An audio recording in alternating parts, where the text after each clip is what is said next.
Hey, good day, everybody. Welcome back to another episode of our Working Together series with our friends at Nativ YPS, where we're doing a live Q&A session with Rabbi Karmi Ingber, who's out of Atlanta, Georgia area. And it's just such an honor to have a rabbi answer our questions. So if you have any questions, type them in the chat room. I will make sure I get it, whether it's on Facebook or YouTube. I'll try and get it to the rabbi. But we're joined by many people in the Zoom room on Nativ's Zoom room, which Rod Bryant's not going to be with us today. So let's just jump right in and see how the rabbi's doing. So yeah. Okay. You're live, Rabbi. Yeah, great, awesome. All right, hi everybody. How are we doing? Doing well? Good.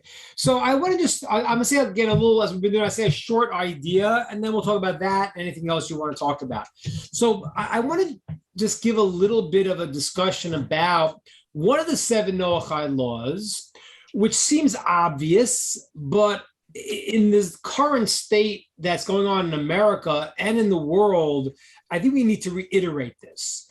And realize the flaws of what's going on. There's one of the seven Noachide commandments, seems fairly obvious. The idea of don't steal seems fairly obvious. Yeah, of course, it seems. But there is right now in America another pandemic, which is the theft pandemic. You know, breaking, what do they call it? Break and grab. I forgot they have the terms for it. People are stealing left and right. And I want to sort of get into the flaw of the understanding that is the root of theft. And God willing, if we understand this will give a deeper understanding to what we have to do in respecting other people's boundaries. So let's understand something. When you read the story in the Torah, the story of Joseph. So what's the story? Joseph was 17 years old. He's sold into slavery into Egypt, as you read the story there. And it says that the wife of his master was trying to seduce him. The wife of Potiphar, day in and day out, she was trying to seduce him. The Talmud records she changed her clothes multiple times every day, did everything she can. Apparently she was beautiful. She was trying to seduce him. He's 17 years old. He's lost in the world of slavery. The world of slavery is a world where it's such a negative space. We talked about it a little bit. We talk about Passover, but the Talmud says that a slave starts to like things being what's called hefker, they become wild and lewd because they don't have a sense, the slave, of this is mine. I work to make this. Because one of the terrible things about slavery is the lack of ownership of what's yours. So he's like in the slave world, and now his master she's trying to seduce him day in, day out. He's 17 years old. And now he has to resist. Now, if you look at the words in the text, it's very strange because you would think he would say, it's not right. You know, I'm a religious person. It's adultery. It's terrible. That's what I would think he would say. But if you look at the words, he didn't say that. He said, listen, the master of this house entrusted me with everything. Okay, I'm in charge. He trusts me with everything. No one in this house runs things more and has the trust more and access to all of his possessions other than me, except for you, as you are his wife. Now, when you hear him saying that, it kind of sounds like he's talking about, like, not this illicit relation problem, which it would have obviously been, but he's saying, listen, I can't do it because there are things that are mine, things that are not mine. And he trusted me. And how could I do this terrible thing of to go and to take you where you've not been given to me? What is he saying? What's Joseph understanding? And this is what point I want us to hear.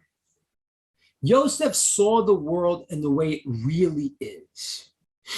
And that is the idea that everyone has what is theirs, and it belongs to them. You do not want something that belongs to someone else because it's not you. Let me explain this. There was a great rabbi named Pinchas ben Yair, and he had a donkey. And it says they gave his donkey once food that was not tithed. The donkey wouldn't eat it. How is that possible? A very smart donkey. Donkey knew what was he could eat and what he can't eat. No, the answer was the donkey was an extension of this great rabbi. It was his property. And therefore, the donkey actually functioned in this higher way because it was owned by this great sage. The property that you have and you have been given are things that are meant for you. And what's not meant for you is not yours. You have no connection to it. Yosef was saying to her, I can't even see you. You're not my world. If a man's wife is his wife, it's his wife. It's to her husband. What does that have to do with me? If you own something, that's yours. That's your part. If a person goes and acquires something inappropriately, illegally, it's not just that they're doing this terrible act of stealing. They're destroying the proper boundaries of the world. What if I would take something unjustly, it doesn't only mean that the thing that I have I don't own. It means everything I have is not really mine. Because the things that I'm supposed to own are supposed to be what I have earned, what I have been given, what God says is for me, and what you have is supposed to be yours. And when you break that boundary, the whole thing falls apart. That's why it says there are different kinds of people. And there's 4 kinds of people, it says. There are those that say, what's mine is mine, and what's yours is mine. And that, the sages say, is an evil person. Because his eye looks and says, everything I'm trying to subsume into myself. That person's evil. There's a high level of a righteous person that, well, you do what the person says, listen, what's yours is yours. And what's mine, I look to share with you. Not that you take it, but I look to give. Because it's crucial. One of the switches in life is to try to change. We're all naturally takers.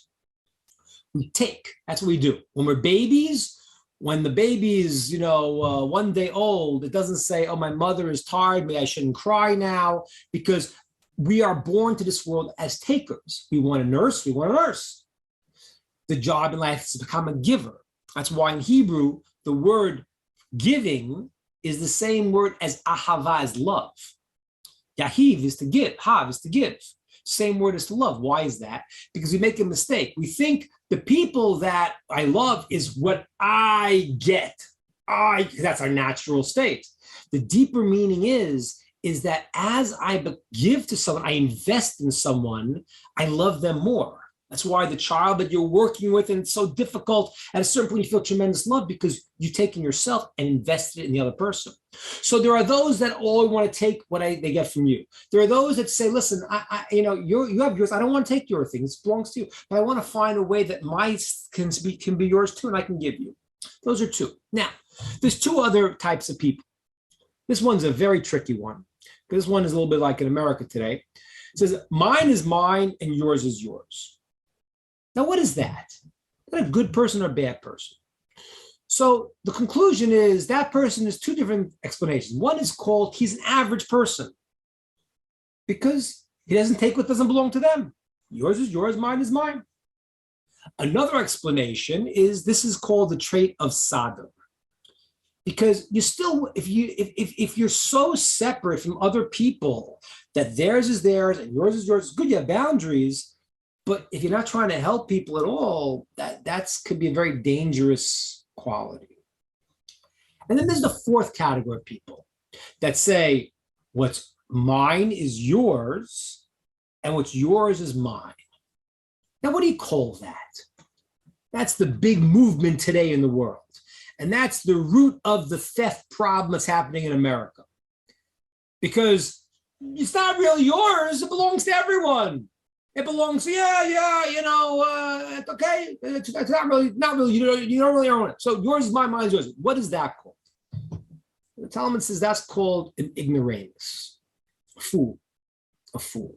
A person that doesn't understand the boundaries. Once I break the boundaries and what's yours is not yours, then what's mine is not mine either anymore. And that's why the idea of theft doesn't mean don't go rob a bank. Of course not. But it means to understand that another person has their value. They are a separate entity from you, and you must respect that and everything that's in their orbit, because the things you own are really meant for you. God is giving you things in the world to accomplish with what he's giving you. It's not random. If you have something, this means this is relevant to who you are as a person and what you need to accomplish, both in terms of your body, your qualities, and in terms of your possession. And therefore, the commandment, the commandment not to steal is not just a question of doing a terrible act of theft. It's an encroachment on another person's space in any way that you don't recognize and respect that theirs is theirs and it's not you. People want to just expand themselves. That's not what it is. There's another person. And once I respect what is theirs is really theirs, and like Joseph says, how could it be relevant to me? Joseph did not have a desire for another man's wife, not only because he controlled himself in the illicit relations area, which he did, but it was not his world. How could it be? It's not mine. It's not for me. And that is a crucial understanding, because the world can't function according to the system that's being propagated in the world right now. Right now, they're trying to break the boundaries here, which is, they call it socialism, whatever they call it. It's breaking boundaries. And when you break those boundaries, what you own is not yours either anymore, because everything has that taste of no guidelines towards who it is. It's a crucial fundamental, that's why this is one of the 7 no-chai laws, a crucial way the society can function, not just not to steal, but not to encroach in any way on someone else's situation. Don't cut the line because you realize the other person, his time is valuable, her time is valuable. And if you don't care about that, then you're disregarding their place in the world, and then there's no place in the world for anybody. So when we respect it, and we honor it, and we give people theirs and say, this is yours, not mine, then the world becomes a place where everyone can now say, this is relevant to me. And then there's the ability to go and to give, because we own what is ours and others own what is theirs. And then we can have a real connection to someone else and build something together, because everyone is in their proper world and they understand the value of what they have and what the other has. Okay, that's my idea on the problem going on in America, what the root of it is, and the Noachide commandment of being very, very careful not to transgress boundaries of things that are not meant for us.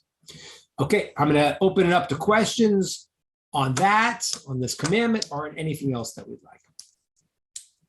Well, thank you so much, Rabbi. That is quite profound. I can relate to it in my job, and yeah, it's definitely exciting. So, folks, we're now opening it up to Q&A. So, if anybody on the Noahide World Center Facebook pages or YouTube have a question for the rabbi, it doesn't have to be on the topic he just discussed, but it could be.